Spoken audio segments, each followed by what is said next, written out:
O yan, no, si Amilan. Naghuhubad pa, kita utong. Kala mo naman, ganda ng katawan. Kahalay, di ba? Subukan mo ordinaryong member ang gumawa niyan.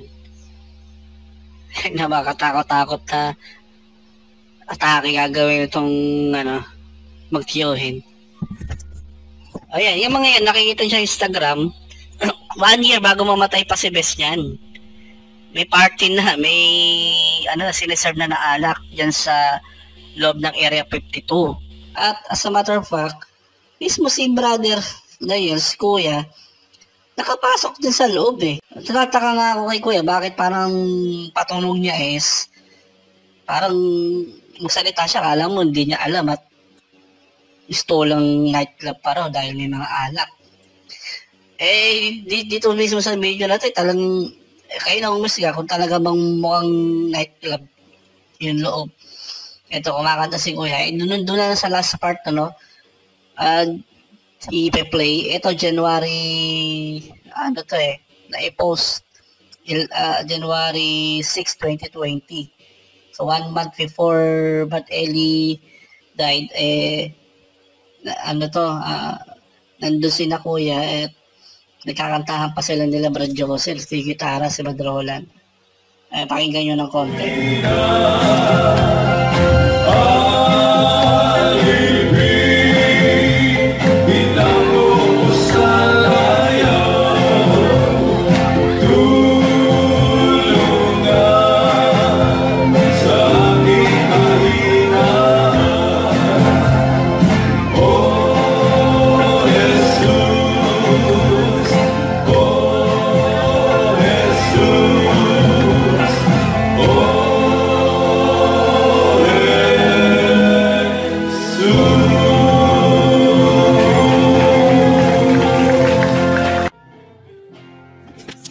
So, anong gusto nating i-punto rito? Ito ay pina-fact check natin. Doon sa sinasabi kasi ni Kuya, parang pinatutunog niya na nangyari lang yung nagsiserve ng alak nung time na patay na si Bes. At gusto lang nightclub daw yung restaurant. Ito totoo lang, talagang nightclub talaga kung titignan mo. That is a party venue. At ginaganap dyan yung iba't ibang mga kalayawan sa standard ng MCGI, that is kalayawan. Giinuman dyan, pahalay ang damit, yun ang ginagawa dyan. Bakit yan ang ang teorya ko, kaya yun ang naisip nilang gawing business doon dahil malapit kasi sila sa beach at yung area niya, mga Barceliano, mahilig uminom talaga ng alak at mga party goers. So yan ang nakikita na dyan, na business talaga niya na malakas. Kahit i-check nyo sa Google, yung area na yan, malakas talaga ang bentahan ng alak at ang mga party venues like ng Area 52. At ang isa pa dyan na ewan ko, ito alam nito ng mga kapatid na nakarating ng Brazil. Kino-confirm nila to. Yung ilan din sa mga negosyo dyan ni Bes. Kasi bukod sa Area 52, meron pa siyang ibang mga businesses na kainan at mini-mart. Like for example, yung Salute, yung Jan Smart, yung mini-mart, ayan, makikita niya, papakita po natin. Ayan. Parang sa small convenience store na yung Jans na yan nakapangalan sa kanila ni Bes, yung anak nila ni Bes ni Yodi, na si Jan, yung isang anak nila si Jan Soriano Villamin, nakapangalan dyan. At dyan sa na yan, Jan Smart na yan, may mga pictures na isinend niya sa atin from our sources na mga kapatid nagpunta niya. May binibenta rin alak sa loob. Nung convenience store na yan, makikita niyo yung picture na yan. Ayan. May mga alak. At even dun sa Chloe's, may mga info nga tayo, even sa Salot, may mga siniserve na alak. una, ayaw pa nila, pero later on, ginawa na nila yung alak eh. Kaya, ewan ko ba dito kay Kuya, no? Bakit? Nakikita mo talagang nilaloko po yung mga nakikinig.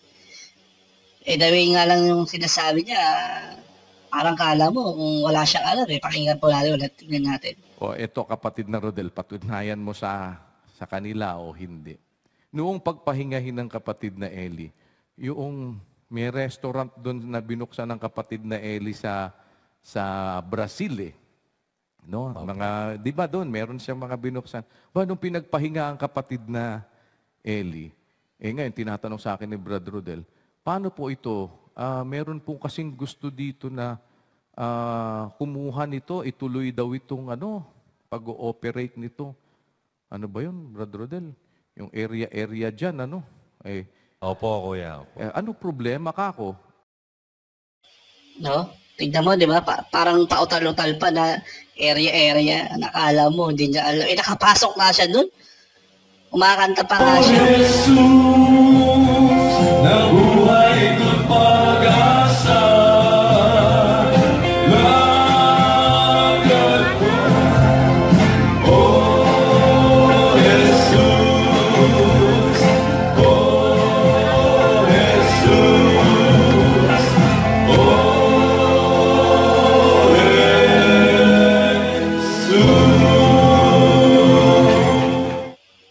O yan. Kita niyo na. Parang masyado niya kasi pinagagaang yung senaryo eh. Tsaka, ang issue kasi dito,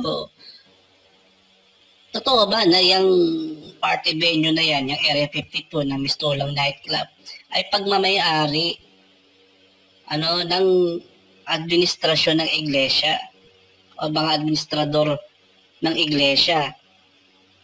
Gaya yun, naungkat natin na si Brad Sani Catan, yung kanyang anak na si Bener. Si Brad Eli mismo, alam niya, ang nangyayari dyan. Sa kalampangan natin, si Yuli kasama din. Isa sa mga, nag-create ng mga businesses na yan. Yun ang sagutin ni Kuya. Ngayon, kung sinasabi niya siguro, baka yung sinasabi niya na nung namatay si Bes at mayroong gustong magrenta, mag-operate at gusto magtinda ng alak, ibang usapan yun. Itong issue na ito ang magandang ipaliwanag ni Kuya Daniel. Bakit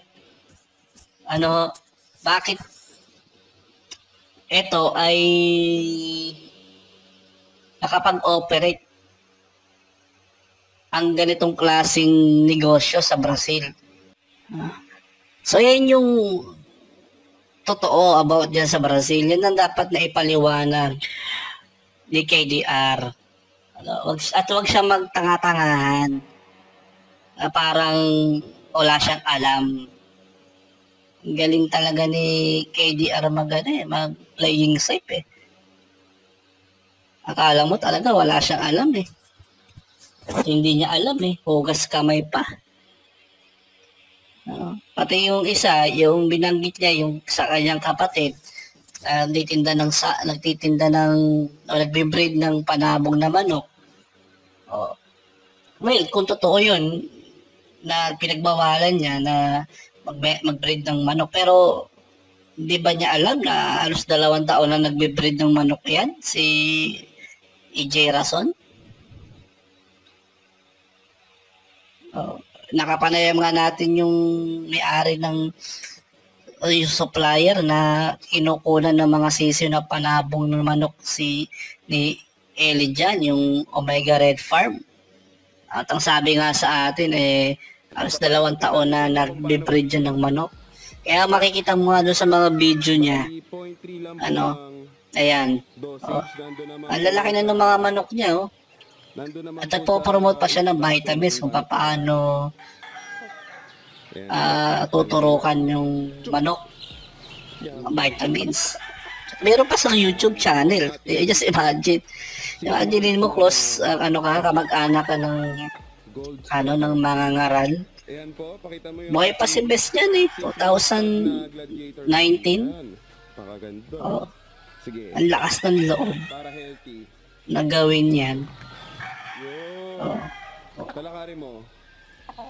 Eh kung hindi pa mag-iingay yung mga kapatid sa sitio Reddit o yung mga nasa Reddit at hindi pa papadala ng open letter si Kita yun naman, Kuya, hindi pa niya ipapaliwanag yan. Kita niyo po. Sana nga kung pagliliwanag yung ginawa, hindi. Siguro pa tayong maganda ang Tatanga-tangahan pa eh. siguradong malalaki. Parang kala mo, hindi niya alam eh. Tried and tested ko na po At ang masaklap dyan, itong out vitamin of 4. 17, yung nakalagay doon sa open letter ay halos Hindi sila basta-basta Da- nagkakasakit. halos 3 lang yung pinuna niya. Yung kanyang paniliwanag. Yung isa medyo mahaba-haba, yung about doon sa mahabang pagkakatipon ng oras. Oo. Si Brother Rodel Mangilima nang nagsasalita. Ang haba din. Yung mga sinabi niya. Na parang kasalanan pa nung naiinip sa haba. At masaya daw sila. Pero nung titignan mo naman, yung mga nasa likod niya, habang nagsasalita siya na masaya, sa pagkakatipon, ay mukha namang mga nabubog na.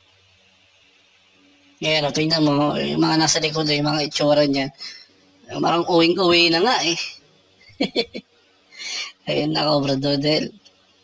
Magtrabaho ka muna ng 8 hours, malaman mo, mangamuhan ka muna, para malaman mo kung gaano kahirap yung kung paano nyo pinahihirapan yung mga kapatid. Naawa naman kayo. Konsiderasyon lang hinihingi ng mga kapatid na gusto pa mag-stay dyan. May pag-ibig kayo sa mga matatanda, sa mga may anak na pumapasok sa eskwelahan, may mga may trabaho, nangangamuhan. Mga babae na uuwi ng hating gabi galing sa lokal, wala na minsan masakyan. Delikado. May pag-ibig kayo, adjust nyo yung inyong pagkakatipon naman. Parang awa nyo na doon sa mga panatiko pa na gustong mag-stay dyan. Hindi po basta maligaya, walang Hindi naman siguro mahirap yun eh, di ba? Nagre-recap kayo, nga haba ng recap, yung ginagawa nyo ng tanga yung mga nakikinig. Paulit-ulit na sinasabi nyo eh. Sa totoo lang. Sana kung kinapupulutan ng maganda, wala eh, puro pambabakot at pananakot yung ginagawa nyo sa mga miyembro nyo. Para huwag umalis. Ay nako. Anyway, so yun yung fact-checking na ginagawa natin, yung regarding dito sa Area 52. Sa panabong naman ng Eli General. So, bakit itong mga issue na ito, hindi mo harapin? Hindi mo maisa-isa? Tumayo babalahibo mo? Oh. So, yun lang naman ang gusto namin maiparating sa mga kapatid na sa loob ng MCGI. Yung mga nag-iisip dyan, may mga duda, may mga saloobin, hindi po kayo nag-iisa. Itong video na ito, itong fact check na ito, para doon sa mga kapatid na meron na silang saloobin at nagdududa. Ang masasabi po namin sa inyo mga kapatid, hindi po kayo nag-iisa. Marami po dyan, hindi lang makapagsalita, ma-voice out dahil natatakot na sila'y matag na kalaban, kaaway, at syempre considering kaanib din yung ibang mga pamilya nila. So may mga considerations sila na isinasaalang-alang. So, yan na muna ang ating topic ngayon. Maraming salamat po sa lahat ng nakasubaybay.